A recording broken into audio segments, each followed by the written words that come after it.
And then they mysteriously cut out 21 minutes of the movie. And we now know what those missing 21 minutes were, by the way. And this is a guy who'd already done Eyes Wide Shut back in 1999, and then right before the film comes out, Stanley Kubrick ends up dead.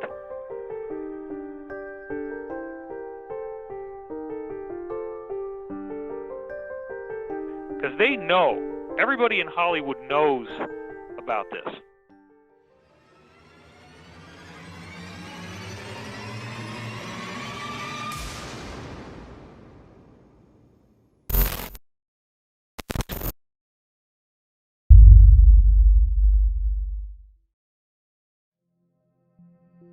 And this is a guy who'd already done Eyes Wide Shut back in 1999, and then right before the film comes out, Stanley Kubrick ends up dead. Right. And he dies the same way that one of the guys died in the film, and the film, of course, exposes the cabal totally. And then they mysteriously cut out 21 minutes of the movie. And we now know what those missing 21 minutes were, by the way. The missing so if you watch Eyes Wide Shut right now, it's a very strange thing because there's this really absurdly prolonged section at the beginning where Tom Cruise's wife, Nicole, played by Nicole Kidman, who actually was his wife, that's another weird thing about the movie, she is dancing with some kind of really wealthy French guy for like a long time, and he keeps hitting on her and hitting on her and hitting on her. It turns out that the deleted 21 minutes ends up that she becomes part of the ceremonies as well, not just Tom. And that the guy she was dancing with was the leader of the cult. And that's why they spent so much time talking with this guy. And then the guy just disappears. It's like, well, why would you set up that character if it's not going anywhere? Right. Because it was going somewhere. But it was so incriminating that the cabal changed it, and then when the guy in red says, "Remove your clothes," that's actually a different voice. They dubbed in a different guy's voice. The original voice would have been the same voice of the guy that was dancing with Nicole Kidman. They took all that stuff out, and if you actually get the DVD and you watch Tom Cruise and Nicole Kidman being interviewed for this thing, they are really freaking out about when they're asked questions about Stanley Kubrick's death. Because they know, everybody in Hollywood knows about this. Now, I shared 3 years of my life with this man, and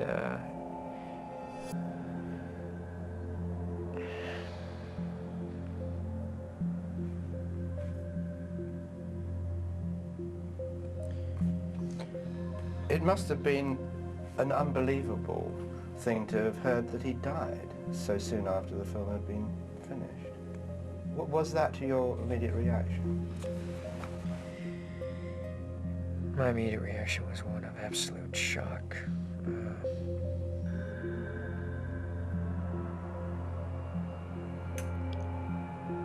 And disbelief.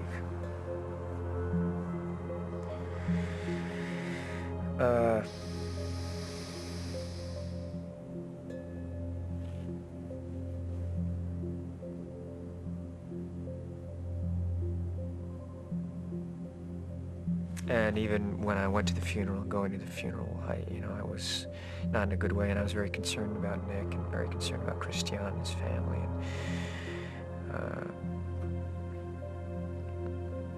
and concerned about the movie, because I know what it meant to him and what it meant to me, and my wife, my co-star, my love, and I still even went to the funeral thinking, somewhere it was, it was ridiculous because somewhere still inside I thought, and Nick and I were talking, that it's not true. Somewhere deep inside I wanted to believe this is not true, that I'm going to go and I will show up at the house and he will be there. It was illogical, and it wasn't something that I actually, but somewhere there was a part of me that went there, and not until we went into the room where we'd have dinner with Christian and we drank, when Nick and I were first there, and the fireplace, and there was Stanley and Christian,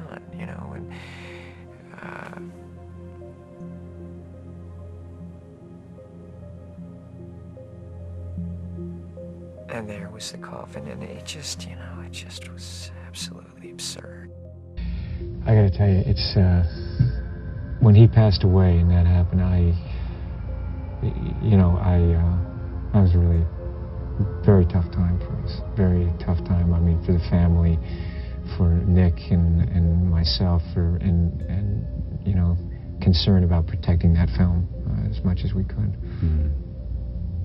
He'd wanted to make it for a long time. Yeah, he did. He wanted to make it, I think, since mid-60s, late 60s. Just the tragedy of dying, what, within weeks before its release, or? Within weeks before its release. He finished the picture, and we saw the film, and I was leaving from New York.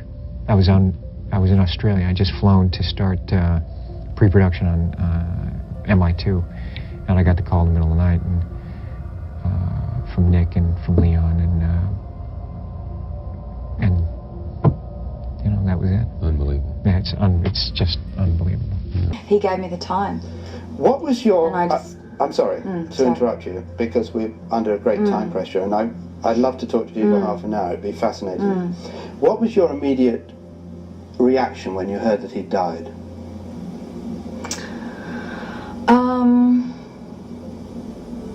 Shock, and I didn't believe it.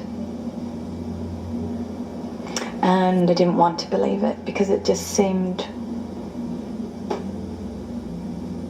wrong. Didn't seem like the right time. He seemed to have too many other things to do and say. And it's still very, sorry. Oh. I'll move from that just for a second.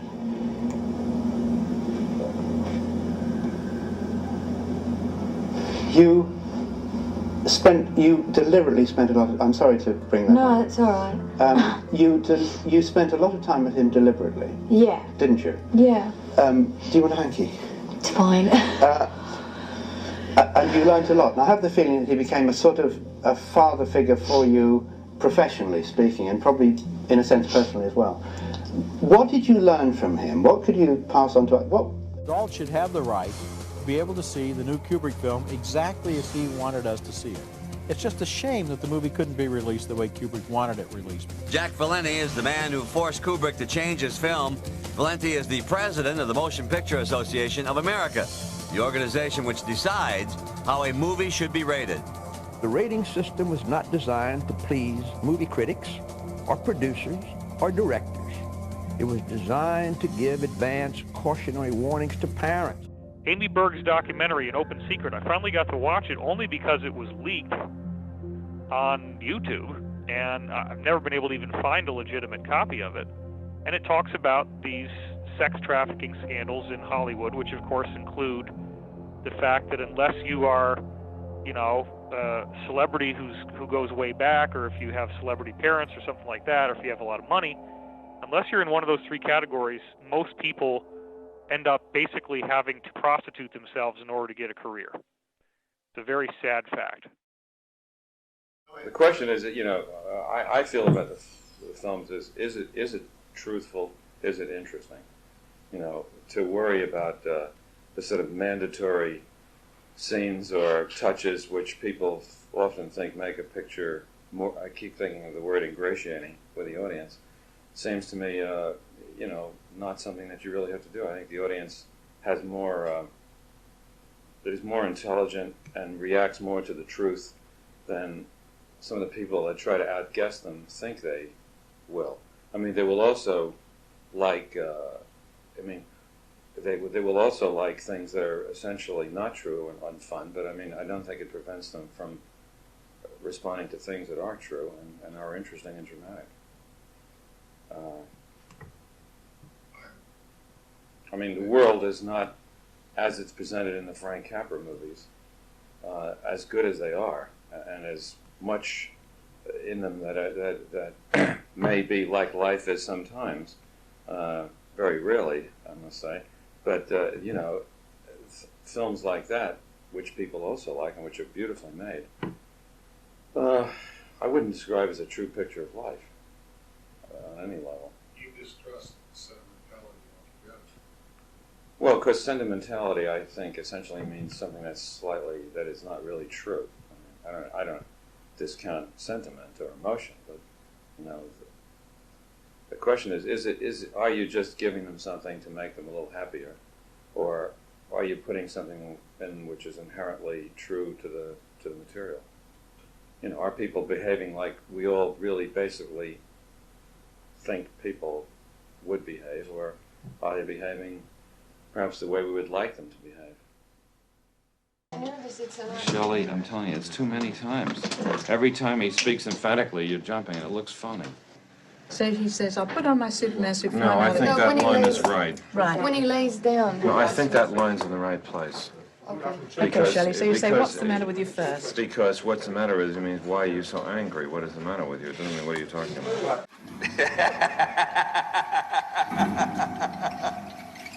Go check it out. Go check it out. Go check it out.